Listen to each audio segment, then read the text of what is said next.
يا شباب حياكم الله، فاكر لعبة جاتا سان اندرس؟ لا. طب فاكر سي جي؟ شيت. لا مش مهم، ده مش موضوعنا اصلا. اللي جاي اكلمك فيه ان كان في اللعبة دي عصابة بتلبس اخضر، ودي اسمها الجروف ستريت، وكانوا ساكنين في شارع اسمه الجروف ستريت، والشارع ده بتاعهم ابا عن جد. العصابة دي كان ليها اصل ومبادئ وتاريخ عريق جدا، والناس كلها كانت بتحبها، ولو معاك حكاية بيقفوا في ظهرك. وعلى الجانب الاخر كان في عصابة بتلبس موف، ودي اسمها عصابة البولس، ما لهمش شارع باسمهم. عصابة كده لا ليها اصل ولا ملة، وحاجة في منتهى القرف، وكانت الناس بتكرههم جدا. ولما يبقى معاك حكايه الحكايه بتبقى معاهم هم. فجي واحد من العصابه دي قال احنا ليه ما عندناش تاريخ زي الجروف ستريت كده، وليه ما عندناش شارع باسمنا زيهم؟ فواحد تاني قال له ليه يا ابني يبقى لينا شارع زيهم؟ ما تبقاش طماع، احنا ناخد الشارع بتاعهم. بتقول ايه؟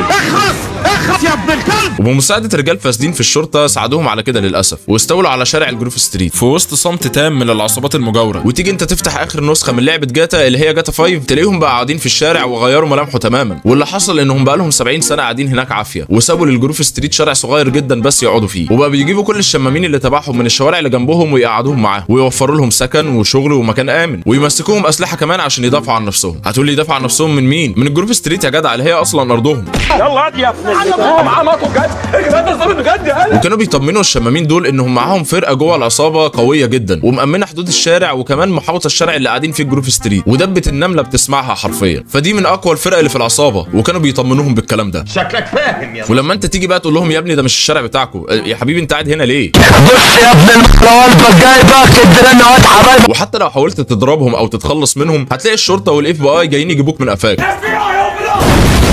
وهتلاقيهم بيقولوا عليك شخص بتكره السلام يا عدو الله، واحنا ناس مسالمه، وسيبونا نعيش بقى في سلام بقى يا ولاد الكلب. عاوز حقي يا حكومه. وبقى لهم 70 سنه بيبنوا الحلم ده، والدنيا ماشيه زي الفل معاهم. لكن عشان العصابه دي طماعه حبت تزود مساحه الشارع، عشان الشمامين اللي بيجوا لهم بقوا كتير جدا، وبقى يجوا على مساحه الجروف ستريت اكتر واكتر، لحد ما جه شخص يدعى ابو عدي، ده اللي وقف لهم يوم 7 الشهر اللي فات، ودخل عليهم ومعاه 1000 واحد من رجالته، وفي ظرف 3 ساعات كان قضى على الفرقه دي كلها. خلصت عليهم. فقال لك يا باشا دول قضى على اقوى فرقه عندنا، والعيال اللي لمناهم من الشوارع خافوا وهربوا من المنطقه.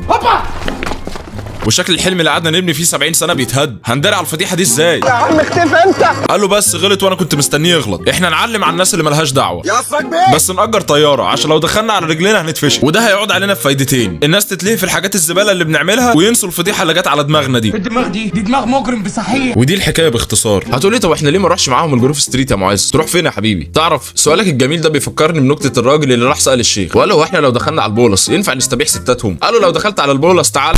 بمعنى ان الموضوع سهل، بس سهل ممتنع، عايز رجاله يعني موجود. فانت كده كده هتروح، بس مش دلوقتي، محتاج تنجح الاول في اختباراتك اللي هنا. ما جايز انت بتقول اي كلام وخلاص. هتقولي والاختبارات دي عباره عن ايه يعني؟ عبارة عن ايه؟ اختبارات لياقة، لباقة، حداقة. هاتوه. اول اختبار معانا انك ما تنساش كل اللي بيحصل هناك، وتخليك فاكر ان دي بداية نهايتهم، ووعد ربنا قرب جدا، فتبقى على اتم استعداد ان مروحك هناك بقى مسألة وقت. الاختبار التاني اوعى تمل في مقاطعتك لمنتجاتهم. انت وصلت لمستوى جبار واتأكدت بنفسك ان صوتك فارق جدا، بس اللي جاي تحديدا اصعب حاجة في الاختبار ده، يا اما هتاخد جزاء اللي عملته يا اما هتخسر كل حاجة. فحط في دماغك ان المقاطعة مش هتبقى لفترة محدودة، لا دي معاك مدى الحياة، عشان هيبقى ليها اثر في الاجيال اللي جايه بعدك، وده اقل من اضعف الايمان انت ممكن تعمله. الاختبار الثالث تعرف مين معاك ومين عامل نفسه معاك، تدعم اللي واقف جنبك وقاطع زي الراجل ده والراجل ده والراجل ده وغيرهم كتير، وتاخد بالك من المنافق اللي عامل نفسه معاك. احنا مش بتوع فلوس، اقسم بالله والله العظيم ما بتوع فلوس. ودي الاختبارات اللي هتبين الراجل من البيومي وفؤاد. فلو نجحت فيهم اوعدك ان شاء الله كلنا هنروح الجروف ستريت. سلام يا رجاله. انت بدك تطلعنا من دارنا؟ مش رح تطلعنا يعني. هاي ارضنا وعرضنا ودارنا عادي. يدخل خسرنا شهداء بيجوا بعديهم، بنضلنا نقاوم نكسر خشمهم.